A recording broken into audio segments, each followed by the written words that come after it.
కల్తీ పేరు మీద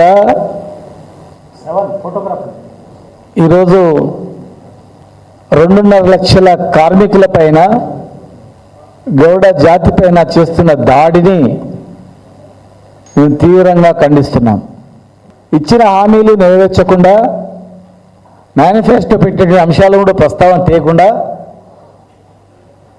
కేవలం వృత్తి మీదనే దాడి చేస్తున్నారు.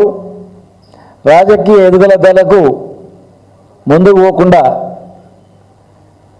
వృత్తి మీద దాడి చేసి భయం గుప్పిట్లో పెడుతున్నటువంటి అనుమానాలు చాలా వస్తున్నాయి.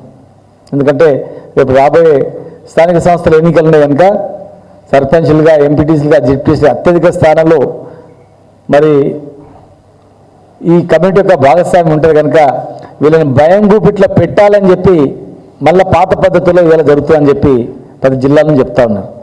మేము ఒకటి అడుగుతా ఉన్నాం, మేము కల్తీకి వ్యతిరేకం కాదు, కానీ మేము ఒకటే అడుగుతున్నాం. ఈరోజు ఇది ఒకటే కాదు, ఇది కేవలం కళ్ళు అనేది 4 కోట్ల మంది ప్రజలలో కేవలం 10 నుంచి 15 లక్షల మంది మాత్రమే సేవిస్తారు. ఇది ఆరోగ్యమైన డ్రింక్ అని చరిత్రలో కూడా ఉంది.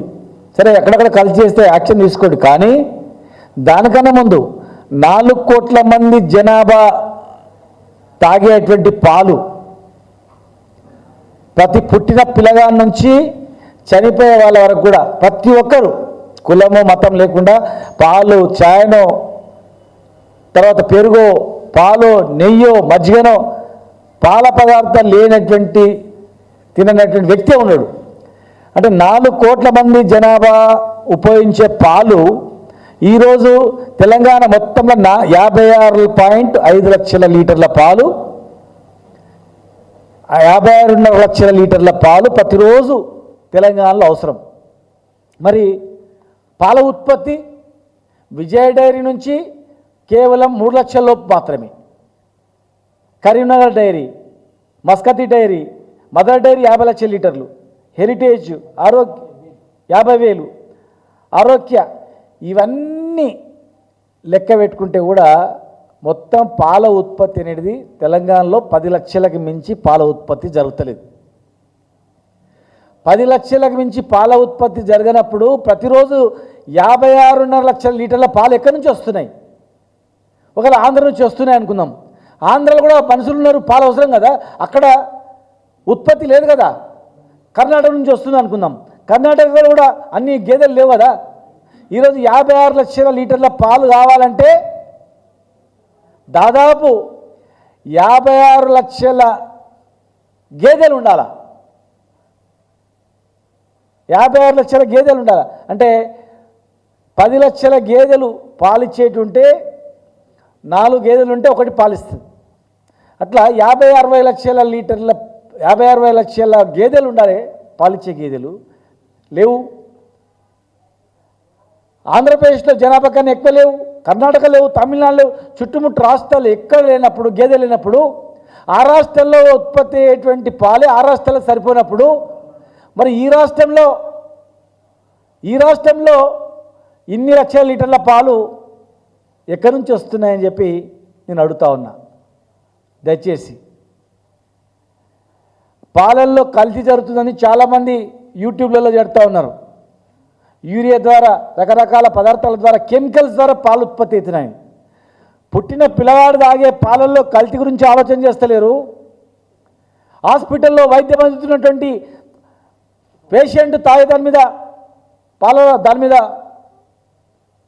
మీరు దృష్టి పెడతలేరు. ప్రతి పేషెంట్కు పెరుగు తినబెడతారు, మజ్జిగ ఇస్తారు, పాలు ఇస్తారు.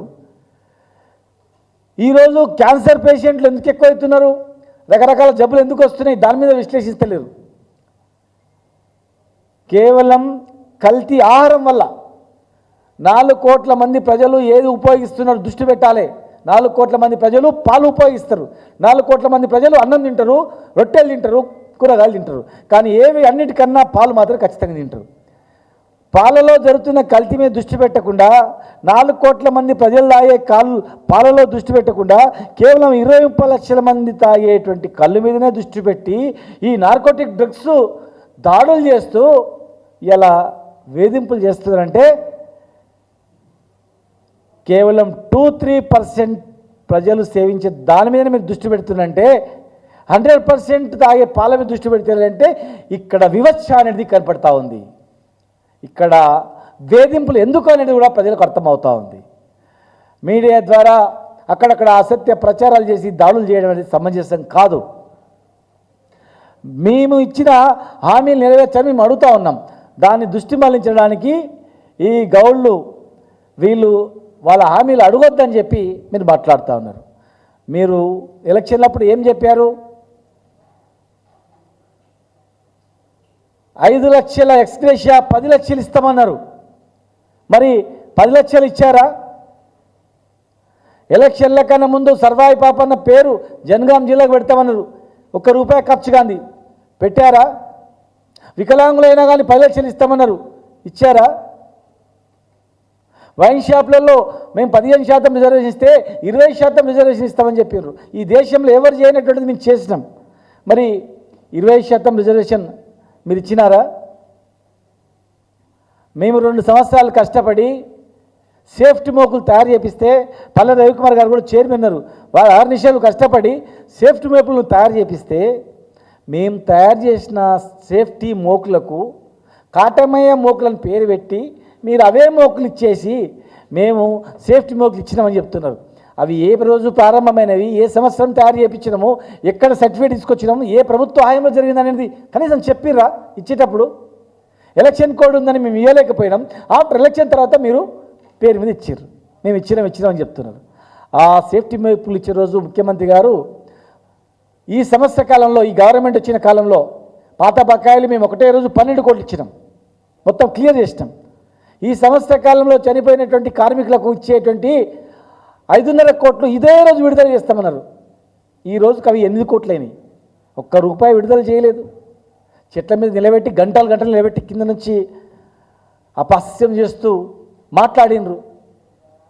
సెల్ఫ్ రెస్పెక్ట్ దెబ్బతినేటట్లు అయినా కూడా మేము మాట్లాడలేదు. సరే ఏమో చేస్తాడు గౌడ్లకని చేస్తారు కదా అని చెప్పేసి 5-10 సంవత్సరాల్లో మేము మూసేసిన దుకాణం, హైదరాబాద్లో మూసేసిన దుకాణాలు మేము తెరిపిస్తే ఇవాళ మీరు కాలు పెట్టగానే హైదరాబాద్ దుకాణాలన్నీ కూడా బంద్ చేసేసిండ్రు. చాలా దుకాణాలు బంద్ చేస్తూ ఉన్నారు. కొత్తగా మీరు మంత్రి గారు స్టే ఇచ్చి వాళ్ళకు స్వేచ్ఛగా నడుపుకున్నట్టు ఏర్పాటు చేయొచ్చు. కానీ లైసెన్స్ లేదు బిడ్డ అని లొల్లి చేస్తే బంద్ చేస్తామని రీతిలో భయం చేతిలో పెట్టుకునేటట్లు వాళ్ళను హైదరాబాద్లోనే 70 మంది జైళ్ళకు పంపారు. వివిధ జిల్లాలో జైళ్ళకు పంపారు. దాదాపు 400-500 పైన కేసులైనాయి. క్రిమినల్ కేసులు పెట్టిరు, జైళ్ళలో పెట్టిండ్రు. నార్కోటిక్ డ్రగ్స్ పేరు మీద ఇక్కడ కామారెడ్డిలో 3rd డిగ్రీ ఉపయోగించారు, నిజామాబాద్లో 3rd డిగ్రీ ఉపయోగించారు. మన సిద్దిపేటలో శాంపిల్ తీసుకుపోయి బిడ్డ మేము లోపలేసాలని భయపెట్టించారు. నాగర్కర్లో, మహబూబ్ నగర్లో ఒక వృత్తి మీద ఇంత దాడియా? ఏ పార్టీలో ఉన్నటువంటి గౌడ సోదరు ఆలోచన చేసుకోవాలి దయచేసి. ఈ జాతికి పుట్టిన బిడ్డలుగా ఇవాళ సంవత్సర కాలంలో ఈ జాతికి చేసింది ఏంది? మరి చేయాల్సిన బాధ్యత అందరిపైన మీ పైన ఉంది కదా, చేపియాల. మేము ఇన్ని జీవోలు ఇచ్చాం. సర్వాయి పాపన్న విగ్రహాన్ని ట్యాంక్ బండ్ మీద పెట్టాలని చెప్పి స్థలాన్ని కేటాయించినాం. 3 కోట్ల రూపాయల నిధులు బీసీ కార్పొరేషన్ నుంచి కేటాయించినాం. Birthday celebrations Sarvai Papanna, death సెలబ్రేషన్స్ని ప్రత్యేకమైన జీవో ఇచ్చినాం. పుట్టినరోజు సందర్భంగా ఒక ఆనవాయితీగా ప్రారంభించినాం. ప్రతి జిల్లాకు 10 లక్షల రూపాయలు చొప్పున కేటాయించినాం అందరు కలిపి. వర్ధంతి సభలు కూడా నిధులు కేటాయించినాం. నీరా పాలసీ తీసుకొచ్చినాం. దేశంలో ఎక్కడ లేనట్టు నీరా పాలసీ తెచ్చినాం. ఈ కులస్తులు అమ్మాల గీయాలంటని చెప్పేసి హైదరాబాద్లో నీరా కేంద్రాన్ని ఏర్పాటు చేసినాం. నందనంలో బిల్డింగ్ కంప్లీట్ అయింది, దాన్ని ప్రారంభిస్తలేరు. బై ప్రోడక్ట్స్ బెల్లము, తర్వాత తేనె వంటి తయారు చేయడానికి, చాక్లెట్లు తయారు చేయడానికి బై ప్రోడక్ట్స్కు అక్కడ యూనిట్ తయారు చేస్తాం. మేము బిల్డింగ్ కట్టి అన్ని మిషన్స్ వచ్చినాయి, ప్రారంభిస్తలేరు. శ్రీగొండలో, చారుగొండలో, సర్వేల్లో, మెదక్ జిల్లాల్లో ప్రతి జిల్లా కేంద్రంలో హైదరాబాద్ నడిగడ్డన 10-20 కోట్లతో నీరా కేంద్రాన్ని ఏర్పాటు చేస్తాం. ప్రతి జిల్లా కేంద్రంలో అలాంటి నీరా కేంద్రం ఏర్పాటు చేసి నీరా కార్పొరేషన్ కూడా ఏర్పాటు చేయాలని చెప్పి మేము అనుకున్నాం. అది ఎంత ఉందో అంతే ఉంది. ఆత్మగౌరవ భవనం సర్దార్ సర్వాయి పాపన్న పేరు మీద 500 కోట్ల విలువైన భూమి ఇచ్చినాం, 5 కోట్ల విడుదల చేసినాం. కాంట్రాక్టర్ తిరుగుతూ ఉన్నాడు, మరి అది ప్రారంభించాల్సిన అవసరం ఉంది. ఈ భారతదేశంలో ఎక్కడ లేనటువంటి జీవో ఇది వైన్ షాప్లో 15% రిజర్వేషన్. మేము 15% ఇస్తే కాంగ్రెస్ గవర్నమెంట్ 20% అన్నది. మేము అధికారంలోకి వస్తే మేము 30% అని కూడా అన్నాం. మిమ్మల్ని నమ్మి ఓటేశారు. మరి ఈ నెక్స్ట్ డిసెంబర్లో మళ్ళీ పెంచేది ఉంటుంది కనుక మరి వీటితో పాటు బార్ షాప్లలో కూడా రిజర్వేషన్ ఇవ్వాలని చెప్పి ఉంది. మీరు ఫైల్ చూడండి, దాన్ని కూడా అమలు చేయాలి. ఈరోజు కల్తీ అన్నీ చాలా దానిలో అవుతున్నాయి. కల్తీ పాలు ఒక ఎగ్జాంపుల్గా చెప్పినాను. పాలలో కల్తీ అవుతుంది, తర్వాత మిరపపొడిలో కల్తీ అవుతుంది, పసుపులో మెటానిల్ ఎల్లో అని చెప్పి క్యాన్సర్ వచ్చేటువంటి కారకమైనటువంటి పదార్థాన్ని కలుపుతున్నారు. బియ్యం పిండిలో అది కలిపి మెటానిల్ ఎల్లో కలిపి పసుపు తయారు చేస్తూ ఉన్నారు. అల్లం వెల్లిపాయ తయారు చేస్తూ ఉన్నారు. అల్లం వెల్లిపాయ కెమికల్స్తో ప్రజలకు ఆరోగ్యానికి ప్రాణహాని ముప్పేటువంటిది, క్యాన్సర్ వచ్చేటువంటిది అనేక పదార్థాలు కలిపి బజార్లో అమ్ముతున్నటువంటి వాళ్ళపైన, అనేక మత్తు పదార్థాలపైన ఈ నార్కోటిక్ డ్రగ్స్ కానీ ఫుడ్ అల్టరేషన్ డిపార్ట్మెంట్ కానీ కల్తీ నివారించే వాళ్ళు కానీ దృష్టి పెట్టకుండా 4 కోట్ల మంది జనాభా తినేటువంటివి తాగేటువంటి దాని మీద దృష్టి పెట్టకుండా ఇలా కేవలం 2% 3% తాగేటువంటి కళ్ళుపైనే దృష్టి పెట్టి వేధిస్తుందంటే మీ చిత్తశుద్ధి ఏంది అని అడుగుతా ఉన్నాం. గతంలో ఎందుకు హైదరాబాద్లో బంద్ చేసిరో మాకు తెలుసు. హైదరాబాద్లో రాజకీయంగా ఎదగొద్దని. తెలంగాణ మొత్తంలో ఎందుకు నియంత్రించారో మాకు తెలుసు. రాజకీయంగా వీళ్ళు అభివృద్ధి చెందొద్దని చెప్పేసి మేము అడుగుతా ఉన్నాం. ఇలా ఈ జాతులు మీకు ఓటేసి గెలిపించారు. 2 లక్షల రూపాయలు మా యాదవ్ సోదరులకు డైరెక్ట్గా బ్యాంక్ అకౌంట్లో వేస్తాం, గొర్రెలు మీరు తెచ్చుకోవచ్చు అంటే యాదవులు నమ్మిండ్రు. మా ముద్రాజ్ సోదరులు, మా గంగపుత్రులు మీకు వాళ్ళకన్నా ఎక్కువ లూనాలు ఇస్తాం, బండ్లు ఇస్తాం, ప్లస్ ముద్రాజ్లను బీసీఏలో చేస్తాం, బీసీఏ గ్రూప్లో మారుస్తాం అని అనేక హామీలు ఇస్తేసారు. ఇట్లా చిన్న చిన్న వృత్తి కులాలన్నీ కూడా మిమ్మల్ని నమ్ముకుని ఓట్లు వేసినాయి.